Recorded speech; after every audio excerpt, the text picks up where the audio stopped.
그다음에 파트 2의 이제 소프트웨어 개발 한번 살펴볼게요. 그래서 자료 구조 내용이 나오는데 자료 구조 내용에서 문제가 많이 출제돼요. 근데 자료 구조 쪽은 여러분들 이제 암기를 해야 되는 부분도 있지만 또 이제 실질적으로 이제 또 이렇게 직접 연습을 또 해봐야 되는 부분이 있기 때문에 그런 부분들은 이제 문제를 푸시면서 좀 반복적으로 연습을 해서 시험장에서는 이제 좀 정확하고 신속하게 여러분들 문제를 풀 수 있도록 만들어 놔야 된다라고 보시면 되고, 자료 구조에서 일단 중요한 게 이제 뭐가 돼요?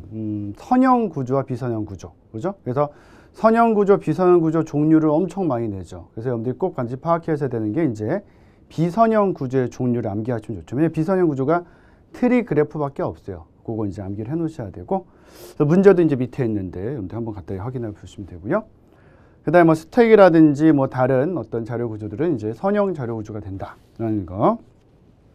그래서 이제 비선형 구조 종류 반드시 먼저 암기하셔야 되고, 그다음 이제 스택을 보시면 스택은 우리가 이제 후입선출이라고 하잖아요, 그죠? 그래서 이제 제일 나중에 들어간 게 제일 이제 먼저 나가는 그런 구조죠. 그래서 이제 스택이라는 건 이제 어떻게 생각하면 돼요? 사실은 스택도 이제 시험에서 많이 나오잖아요, 그죠?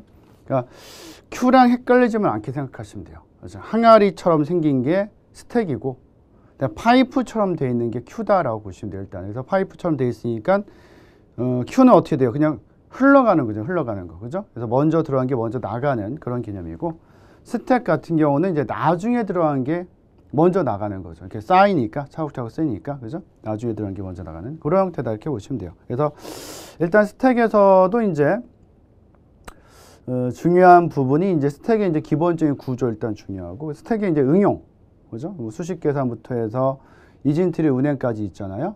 근데 이 부분은 사실 스택을 갖다 암기하는 것보다는 Q를 암기하는 게 더 나아요. 왜냐면 Q랑 스택 두 개를 비교해서 어째 문제를 내는데, Q가 훨씬 더 응용 분야가 종류가 적어요. 종류 적은 걸 알아놓는 것이 훨씬 더 공부하기 편하기 때문에 이 부분을 암기하는 것이 아니라 Q 쪽을 염두에 암기하셔야 되고요. 대신 이제 수식의 표기법, 그래서 중위, 전위, 후위 이거 반드시 알아놓으셔야죠. 그죠? 이 세 가지 표기법은 뭐 시험 문제로 거의 한 문제씩 출제가 된다라고 근데 생각을 하셔야 돼요, 사실은. 근데 이거는 이제 뭐랑도 또 연관이 되냐면은 트리를 운행하는 거와도 또 연결이 돼요, 사실은. 그래서 반드시 이제 기억해 놓으셔야 되고, 중위, 전위, 후위라는 이름 자체가 어차피 연산자가 어디 들어가냐에 따라서 다르게 들어간 거예요. 그래서 연산자가 중간에 있으면 중위 표기법이고, 연산자가 맨 앞에 있으면 전위 표기법이고, 연산자가 맨 뒤로 가면은 후위 표기법이 된다라고 여러분들 이제 생각하시면 되고요.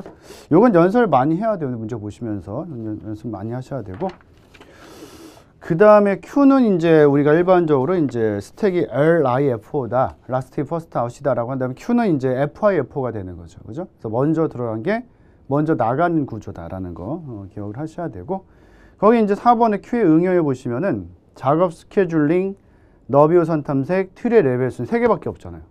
근데 이 3개 중에서도 작업 스케줄링이나 너비우선 탐색을 많이 내요. 또 밑줄 쳐놓으시고. 물론 이제 트리의 레벨 순에도 나올 수는 있어요. 근데 어차피 스택에서 트리 같은 거를 순회할 때 스택 이용해가지고 이제 사실은 중위, 전위, 후위 쓰는 거거든요. 그거 빼고 이제 나머지라면은 사실 트리의 레벨 순이기 때문에 사실 암기하는 거는 스택을 암기하는 것보다는 Q를 암기하는 게 훨씬 더 낫다라고 생각을 하셔야 돼요. 그래서 스택과 Q 일단 비교 잘 해놓으셔야 돼요. 그래서 두 가지 비교되는 문제들은 굉장히 많이 출제되기 때문에 반드시 잘 알아놓으셔야 되고, 그 다음에 이제 트리 그래프가 조금 더 난이도가 있죠. 아무래도 스택과 Q보다는 스택 Q는 조금 이제 여러분들이 좀 약간 쉽게 이제 공부를 하시는데, 트리 쪽 들어가고 그래프 들어가면 상당히 좀 어렵게 생각을 하거든요. 그죠? 일단 트리는 나무가 거꾸로 되어 있는 거죠. 그래서 이제 일반적인 어떤 현실 세계 나무는 밑에 뿌리가 있고 맨 위에 이제 그 잎사귀들이 있겠죠, 그죠? 근데 이제 우리가 지금 본 자료구조에서 본 트리는 나무를 뒤집어 거꾸로 놓은 거니까 가장 위가 뭐가 돼요? 뿌리가 있는 거고, 그죠? 가장 아래가 이제 잎사귀, 리프가 있는 뭐 그런 형태다라고 보시면 될 것 같아요, 그죠? 그래서 일단은 트리는 계층적인 자료구조고요. 반드시 여러분들 뭘 하셔야 되냐면 용어 하셔야 돼요. 용어 한 문제씩 나오는 경우가 많으니까. 그래서 뭐 노드, 뭐 근노드, 단말로드, 특히 뭐 단말로드 개수 몇 개냐 이런 거 많이 물어보기 때문에 이 용어들 다 알아놓으셔야 되고, 그 트리의 순회, 그러니까 어떻게 본다면 이제 스택에서 이제 전이, 중이, 후이 표기법을 내지 않는다라고 한다면은 트리의 순회를 내는 경우가 많아요. 근데 사실 이제 우리 문제 보다 보면은 트리의 순회랑 스택에서 이제 그 표기법이 똑같은 거거든요. 사실은 똑같은 건데, 그러니까 연산자가 어디 있냐에 따라 다른 거예요. 연산자 위치에 따라서 전이, 중이, 후이 이름이 붙은 거니까. 근데 스택 쪽에서 그 문제 하나 나오고 트리 쪽에서 이 문제 또 하나 나온 적도 있어요. 똑같은 문제가 양쪽에 두 문제가 나온 적도 있기 때문에 굉장히 중요한 부분이고, 이거는 반드시 뭘 해야 돼요? 연습하셔야 돼요. 밑에도 이제 트리의 순회 예라고 해가지고 트리 하나 이제 딱 써놓고서 전이, 중이, 후이 써놨잖아요. 요걸 반드시 여러분들 연습을 해 놓으셔야 돼요. 그래서 일단은 뭐에다 기반을 둬야 되냐면은 전이면은 뭐예요? 루트가 맨 앞에 있다는 거잖아요. 그죠? 중간이 맨 앞에 있는 거니까. 중간 왼쪽 오른쪽이잖아요. 그죠? 그래서 이제 전이면은 중왼오 이거 써놓고 봐야 되고, 그죠? 그 다음에 중이면은 왼중오잖아요. 왼중오. 그 다음에 후이면은 왼오중이 되는 거죠. 그래서 그런 부분들 반드시 정확하게 이제 이 명칭과 결부해서 알아놓으셔야 되고, 그렇기 때문에 전이순회는 중간 왼쪽 오른쪽이니까 가장 왼쪽에 가장 처음에 중간이 올 수밖에 없어요. 그러니까 가장 처음에 뭐가 온 거예요? 지금 루트 노드 A가 올 수밖에 없는, 동그라미 쳐놓으시고. 그래서 중간 오고 왼쪽 오른쪽 가는 거죠. 중위는 어떻게 해요? 중간에 루트가 들어가는 거잖아요. 그죠? 중간에. 그래서 지금 보시면 이제 DBA라고 되어 있잖아요. A 동그라미 쳐놓으시고. 이게 중간이에요. 이 중간 루트 A를 기준으로 왼쪽 오른쪽 나뉘는 거니까. 그죠? 후위는 뭐 A가 어디 가요? 왼오중이잖아요. 왼오중. 그죠? 중간이 제일 오른쪽, 제일 끝으로 가는 거죠. 한마디로. 그죠? 그런 형태로 이제 구성이 된다. 그래서 그거만 파악을 잘 해놔도 이 이제 트리의 순회에 문제를 푸는 게 굉장히 쉬워져요. 그리고 연습을 해봐야 돼요. 반드시. 그죠? 그래서 항상 이제 왼쪽과 중간과 오른쪽을 나누어서, 그죠? 생각하고 연습을 하셔야 되는, 연습을 좀 많이 해야 되는 부분이에요. 문제 풀면서. 그 다음에 이제 그래프는 사실은 이제 뭐 그렇게 많은 내용이 나오진 않는데, 무방향 그래프와 방향 그래프에서 이제 밑에 이제 실제 우리 기출로 나왔던 한 2번 정도 나온 것 같아요. 근데 그 이전에도 나온 적은 있으니까 지금 보는 것처럼 이제 뭐 최대 간선수. 그러니까 무방향 그래프가 이제 방향 그래프보다는, 방향은 이제 화살표로 그 방향을 나타내는 거기 때문에 무방향 그래프가 이제 화살표 수는 뭐 2분의 1 정도 되죠. 더 적다. 그죠? 반 정도 적다라고 보시면 되고, 트리 이런 것들, 그러니까 트리란다. 그래프 이런 것들이 있다라는 거 간단히 보시면 되고요. 정렬을 이제 뭐 하는 방식도 내요. 하는 방식은 아무래도 이제 선택 정렬, 버블 정렬, 삽입 정렬을 많이 내요. 그래서 이제 그 뒤에도 아마 제가 문제 넣어놓은 게 버블 정렬과 이제 선택 정렬 하는 방식 넣어놨잖아요. 그죠? 그거 연습 반드시 잘 하셔야 돼요. 그래서 일단은 기본적으로 우리 시험에서 이제 뭐 거의 한 문제씩 나오는 게 이제 선택 정렬, 버블 정렬, 삽입 정렬 중에서 보통 이제 3회전까지 하는 거. 이거 문제를 많이 내거든요. 그러니까 그걸 여러분들이 반드시 연습을 해 놓으셔야 되는 거고.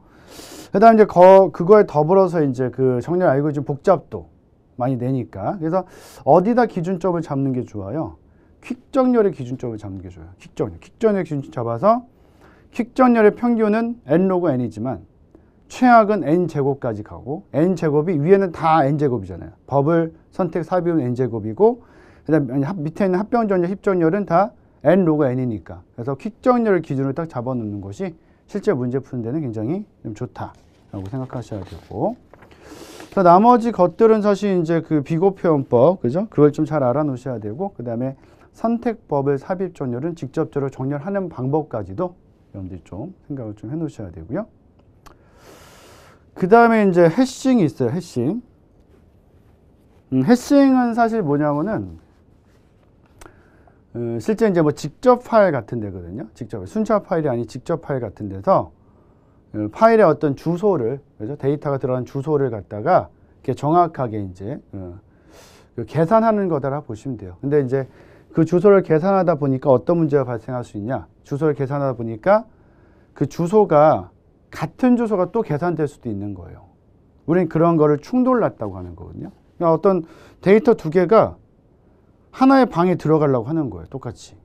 그럼 둘 다 못 들어가죠. 하나가 들어가 있으면 그 다음 건 못 들어가니까. 그죠? 그럼 서로 막 들어가려고 하는 이런 현상을 이제 컬리전이다라고 해서 이제 충돌 현상이라고 하는 것이고, 그 충돌난 이 데이터들을 우린 동의어라고 하죠. 시노님. 그래서 지금 이제 뭐 시노님, 동의어라든지 컬리전, 그 충돌 같은 용어들은 개정 이전에 비해서는 많이 안 나왔거든요, 지금. 앞으로 나올 거예요, 이게 분명히. 아직까지도 지금, 어떻게 보면 2022년 지금 1회까지 시험 보고 이렇게 가는데도 불구하고 지금 이제 기존에 나왔던 문제들 중에서 개정 이전, 그러니까 개정 이전에 나왔던 문제 중에서 개정 이후에 지금 새로 출제되는 문제들이 계속 이렇게 좀 이렇게 범위가 넓어지면서 나오고 있거든요. 그래서 분명히 그 부분은 또 이제 출제가 될 수 있다라고 이제 생각을 하셔야 되고, 이때 이제 쓰는 게 해싱 함수예요. 해싱 함수는 좀 이제 간단하게 계산할 수 있는 함수다. 그래서 이걸로 계산을 해서 주소를 이제 뽑을 수 있는 그런 형태가 되는데, 여러분들 이제 아셔야 되는 건 뭐냐면은 그 해싱 함수의 종류를 갖다 내는 경우가 있어요. 그래서 해싱 함수 종류가 뭐 중간 제곱법, 계산법, 폴딩법, 자릿수 분석법이 있는데, 여기서 이제 계산법을 제일 많이 써요. 계산법 동그라미 쳐놓으시고.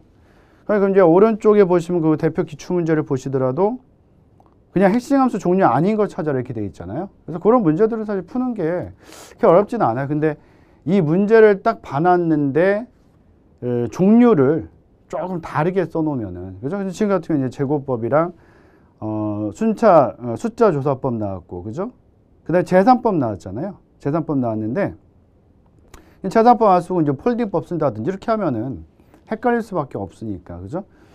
이거는 사실은 이제 이 문제 자체를 그냥 암기하기보다는 이 종류 4가지 있죠? 이걸 정확히 좀 알아놓으시는 게 더 좋아요. 그래서 중간 제곱법. 왜냐면 우리가 이제 문제를 쭉 보다 보면 제가 계속 설명드리겠지만, 문제로서 알아놓는 게 좋은 것도 있어요.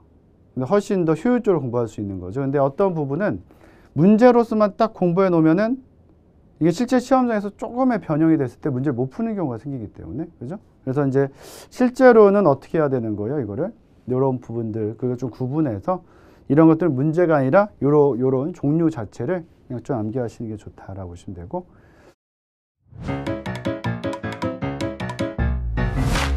에듀윌 유료 회원만의 남다른 서비스.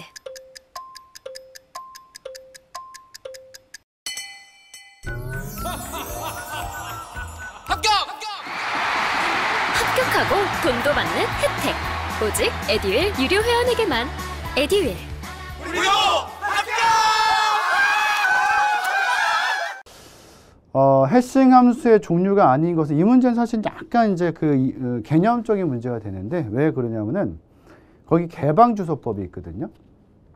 정확히 얘기한다면 개방 주소법이 있고 폐쇄 주소법이 있어요. 이게 언제 쓰는 거냐면은 충돌이 발생됐어요.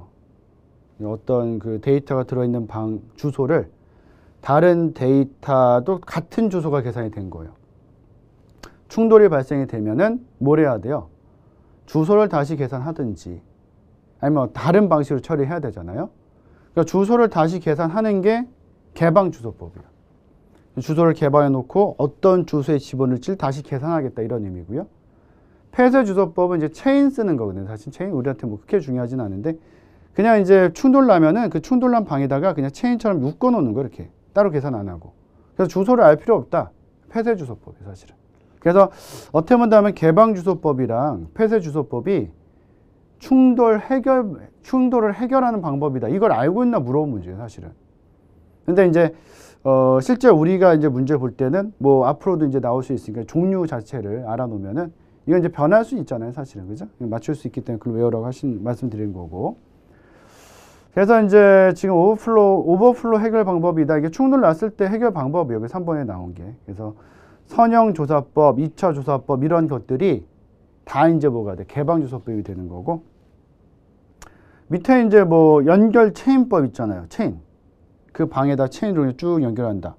주소를 다시 계산하기 싫다. 이런 개념이거든요. 뭐 중요하게 보실 필요는 없는데 그냥 이야기만 한번 들으시면 될 것 같고, 이 연결 체인법이 결국 뭐가 되는 거야? 폐쇄 주소법이 되는 거야. 그죠? 그렇게 보시면. 그래서 그건 뭐 굳이 외우실 필요는 없는데 이론적으로 이렇게 되는 거다라고 보시면 되고, 일단 지금은 여러분들 중간 제곱법, 계산법, 폴딩법, 자릿수 분석법, 그중에서 계산법이 제일 많이 쓰이고 중요하긴 하지만 이 종류를 여러분들이 좀 기억을 해 놓으시면 좋을 것 같고요. 그 다음에 이제 단위 모듈 테스트다라고 해서 이제 일단 테스트 단계 위원 분류.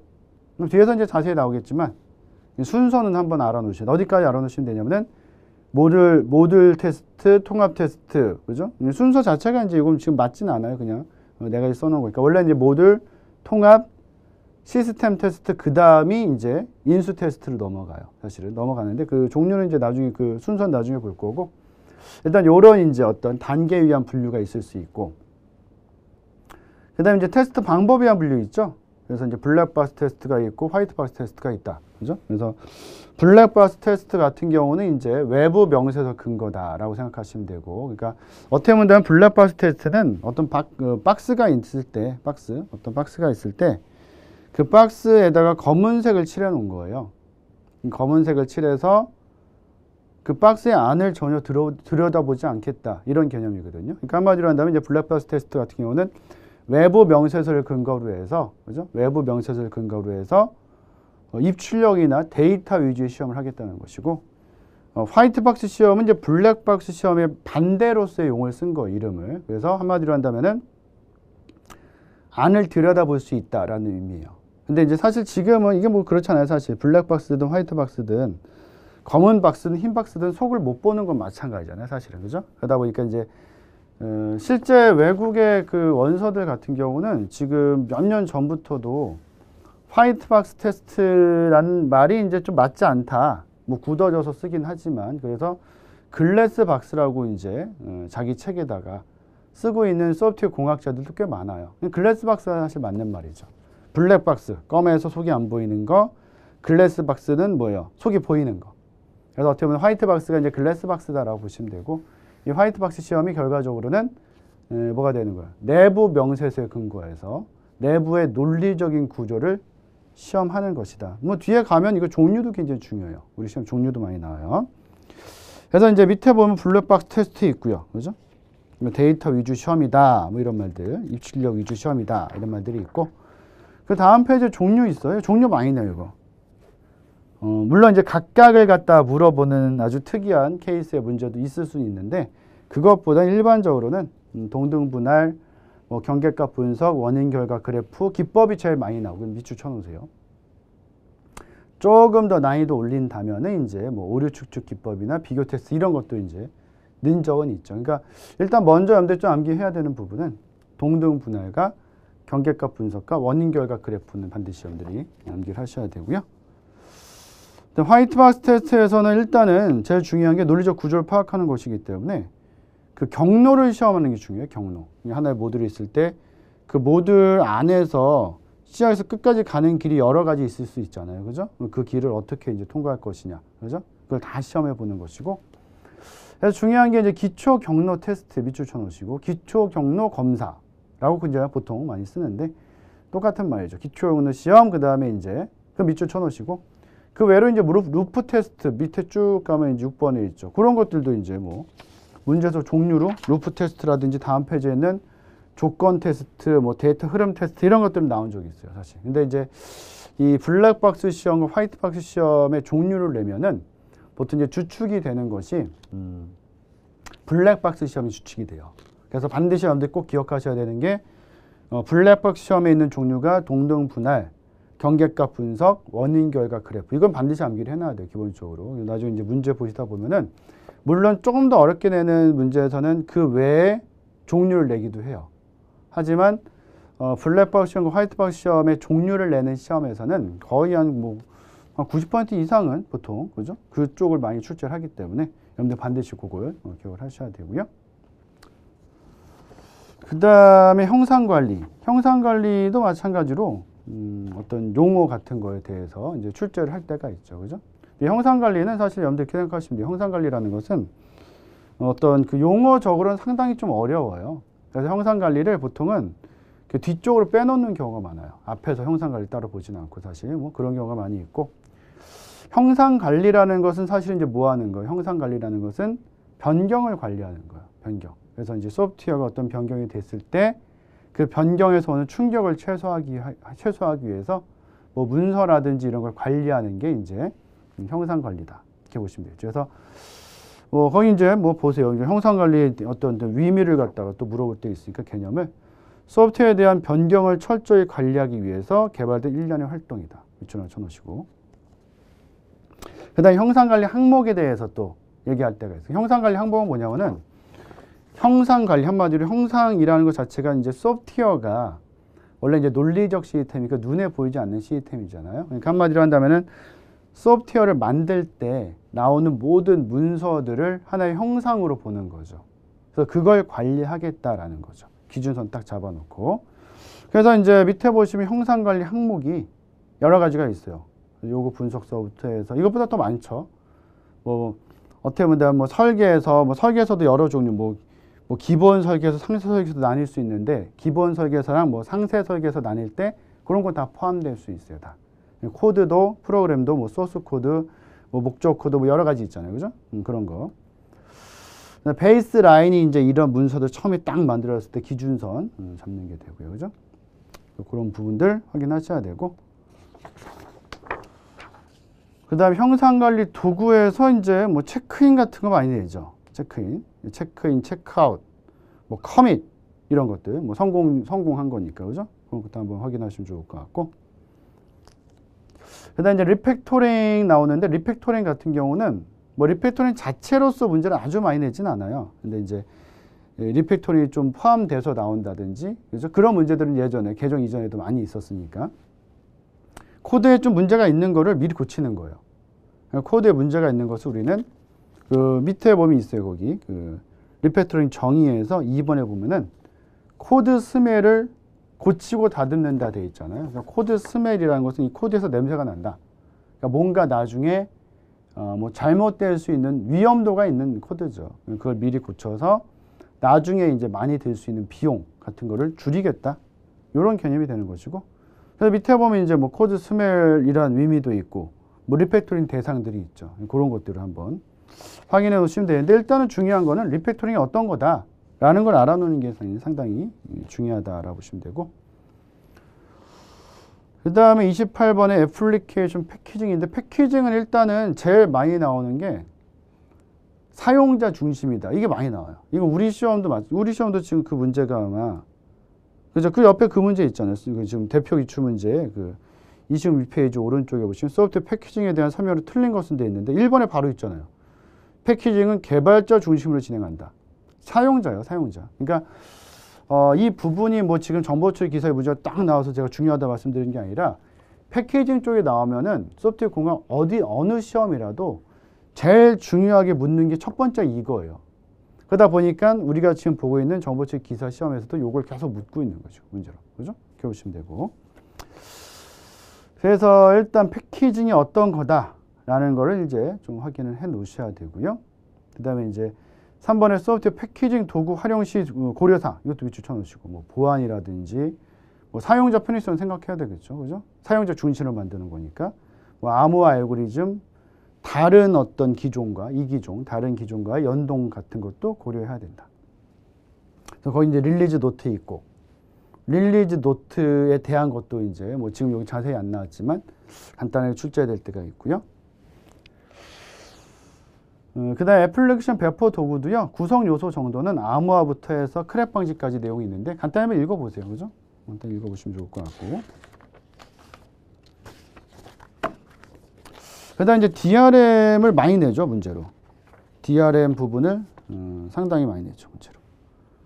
앞으로도 많이 나올 것 같아요. 지금 여러분들 그 위에 표시된 거 보시면은 어떻게 보면 한 번도 안 빠지고 나온 거예요. 이런 거 뭐 많지 않거든요. 사실은. 많지 않은데 한 번도 안 빠지고 나온다는 것은 앞으로도 계속 나온다는 뜻이에요. 그래서 일단 이제 뭐 DRM 자체가 이제 디지털 라이트 매니지먼트니까 디지털 저작권 관리를 하는 거죠. 그죠? 그래서 중요한 부분은 일단은 그 3번에 이제 핵심 기술이 중요해요. 암호화부터 해서 사용 권한까지 있죠. 많죠, 종류가. 주로 그걸 내요. 정보처리 시험도 그렇지만 DRM을 출제하는 다른 시험들 다 그래요. 뭐 정보보호론이라든지 이런 데서도 보통 이제 핵심형 기술 요소를 내고. 근데 요것만 계속 내다 보니까 우리 많이 내잖아요. 또 DRM을. 정보처리 기사에서. 맨날 똑같은 문제가 나올 수 있으니까. 그 이후에는 이제 시스템의 구성 요소도 이제 시험 문제를 내죠. 그래서 콘텐츠 뭐 제공자부터 해서 많이 나오는 게 일단은 이제 그 보안 컨테이너 밑줄 하나 쳐놓으시고, 그다음에 DRM 컨트롤러 밑줄 하나 쳐놓으시고, 클리어링 하우스 동그라미 쳐놓으시고, 제일 많이 나와요, 얘가. 클리어링 하우스가 정보처리 기사에도 많이 나오지만 다른 시험의 DRM도 상당히 많이 나와요. 일단은 그죠? 반드시 기억을 해놓으셔야 돼요. 그래서 핵심 기술 요소를 일단은 문제 나오는 걸로 이제 잘 알아놓으셔야 돼요. 옆에 이제 문제도 보면은 또 여러 가지 이제 형태가 나오는데 뭐 기술 요소 아닌 거 찾아라 또 이렇게도 나오니까 그죠? 어떤 것들이 있다라는 걸 한번 정확히 봐놓으실 필요가 있고요.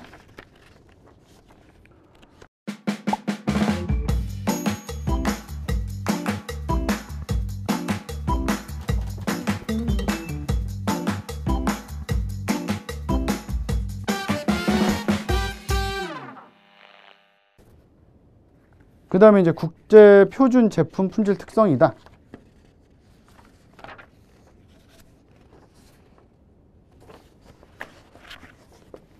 그래서 여기서 이제 어떻게 본다면은 ISO 9126이 있어요. 이게 제일 중요하죠. ISO 9126은 뭐냐면은 제품의 어떤 품질을 보는 거예요. 제품, 프로덕트. 소프트웨어를 만들었는데 그 소프트웨어 품질이 그 소프트웨어 제품, 그러니까 소프트웨어를 만드는 과정을 보는 게 아니라 이 소프트웨어 제품의 품질이 좋은지 안 좋은지 보는 거예요. 그러니까 일반적으로 이제 그 소프트웨어를 만드는 과정이 얼마나 좋았냐 이런 걸 보는 거는 이제 프로세스 품질을 보는 거다라고 해서 보통 들어간 게 CMM이나 이제 뭐 스파이스나 CMMI나 IS1207 이런 게 들어갈 수 있는데 지금 보고 있는 이제 9126 같은 경우는 이제 제품의 품질을 보는 거다라고 이제 생각을 하셔야 되고 뭘 암기해야 돼요, 반드시? 주특성 6가지 반드시 알아놔야죠. 근데 주특성을 정확히 알아놨는데 거기에서 또 이제 지금 문제 나온 것처럼 부특성을 좀 이렇게 건들 때가 있거든요. 근데 그거는 문제로서만 봐야 되고 지금 여러분들이 이게 부특성도 나오니까 나는 이제 그 ISO 9126에서 이제 주특성과 부특성을 다 암기해야지라고 생각해도 안 헤어져요, 이거는. 그래서 일단 주특성을 기신사 효유이 잘라서 암기를 하세요, 반드시. 그건 암기하셔야 되고 부특성은 문제 나오는 것만 그죠? 확인을 하시면 될 것 같아요. 그래야지만 이 문제 풀 수 있다라고 보셔야 되고 ISO 9126 주특성 6가지 앞글자만 따서 기신사 효유이라고 이제 아예 암기를 여러분들 해놓으셔야 되고요. 그 다음에 이제 테스트 레벨이라고 해서 이게 이제 순서죠. 앞에서 제가 이제 그 앞에 나왔던 건 순서대로 나온 게 아니라 그냥 설명 그 종류를 갖다 그냥 나열한 것이고 순서는 이거죠. 모듈 테스트를 하고 그러니까 독립 모듈의 완전성을 시험을 하는 거죠. 시험을 하고 그다음에 이제 모듈들을 이제 통합해 가면서 합쳐가면서 시험하는 게 통합 테스트가 되고 그 이후에 이제 성능이나 전체적인 어떤 뭐 스트레스 테스트 이런 걸 하는 것이 이제 그 시스템 테스트가 되는 것이죠. 일단 그죠? 그런 순서가 되는데 여기서도 이제 보시면은 그 지금 나와 있는 거는 이제 그 통합 테스트가 이제 30에 또 따로 나와 있으니까 스트레스 테스트에 대한 것만 쭉 써놓은 거예요. 많죠. 뭐 기능 테스트라든지 기능 테스트가 외부나 내부 둘 다 있는 거죠. 그죠? 그 다음에 이제 부피 테스트, 뭐 스트레스 테스트.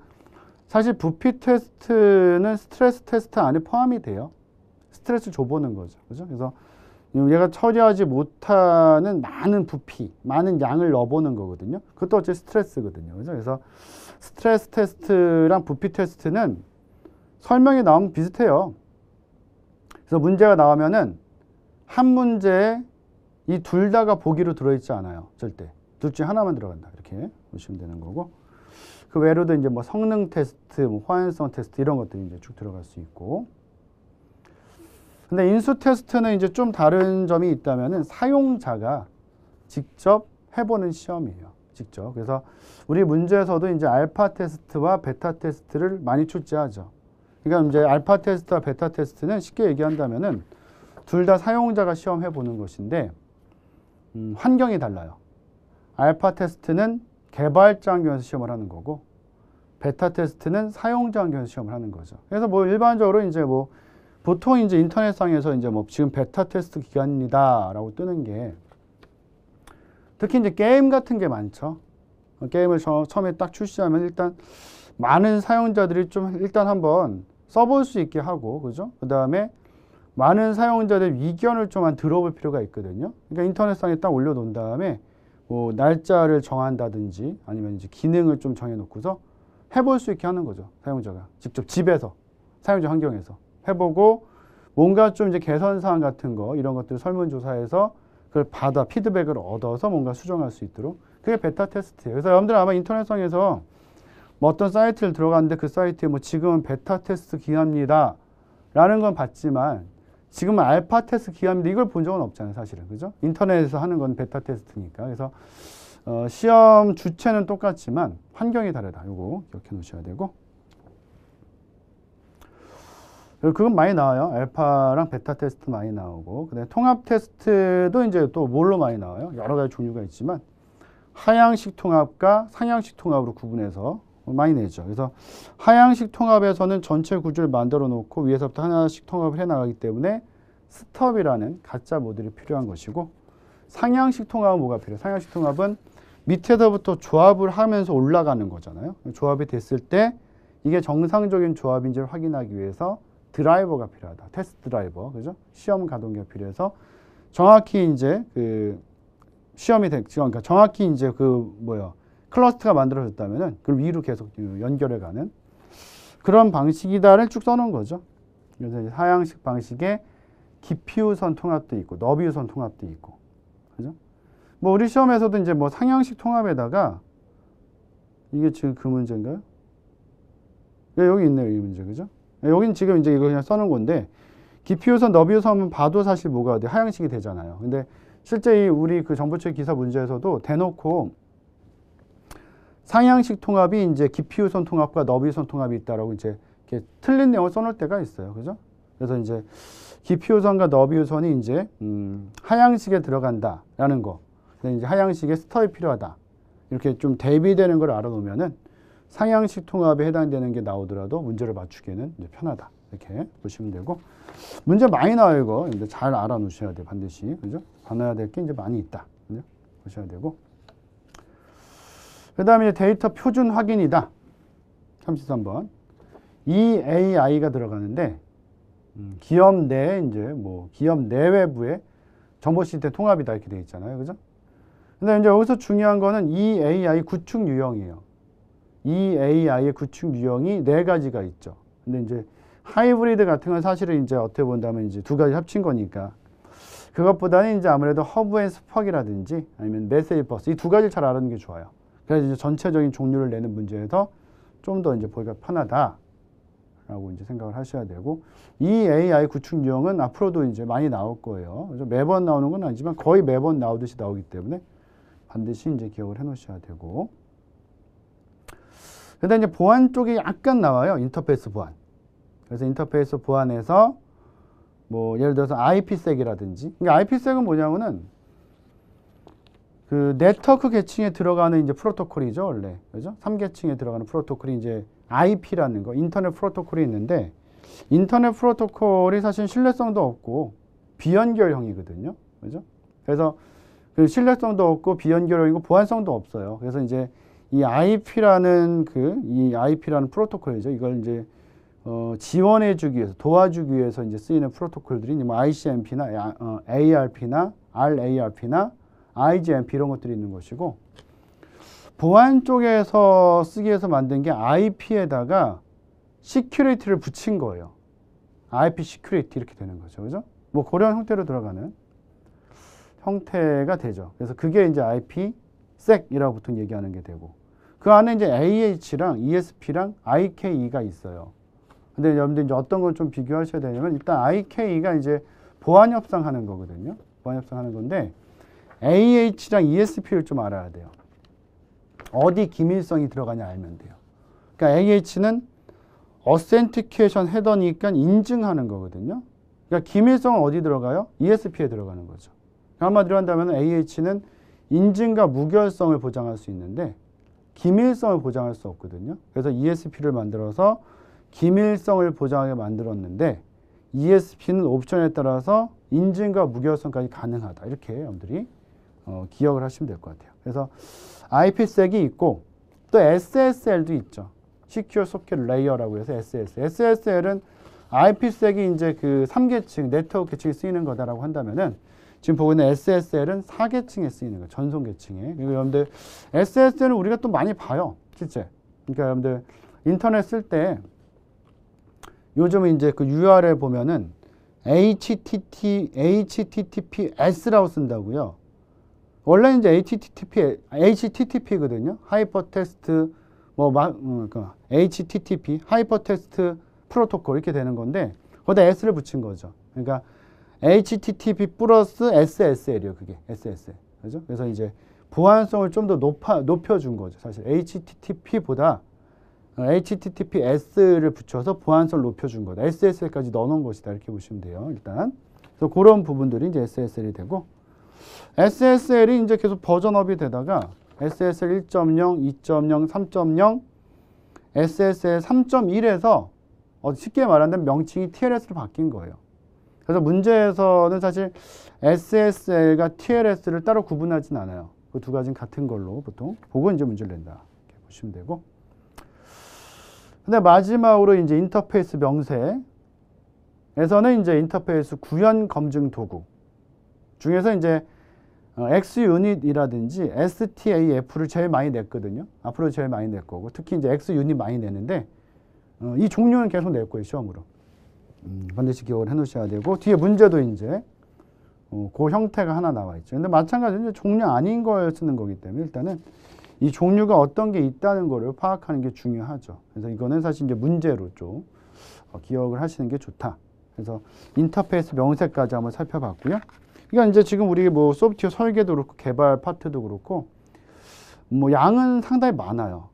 근데 거기서 이제 우리가 문제를 풀어서 정답을 또 이제 해결하기 위해서는 좀 더 효율적으로 이제 공부할 필요가 있기 때문에 지금 이제 쭉 이렇게 중요하다 말씀드렸던 부분을 기준으로 해서 공부를 하면서 조금씩 이렇게 그 범위를 조금씩 넓혀가는 게 오히려 더 좋을 것 같아요. 그래서 일단 파트 2 한번 정리해 봤고요. 다음 시간 파트 3로 또 여러분들 다시 또 한번 찾아뵐게요.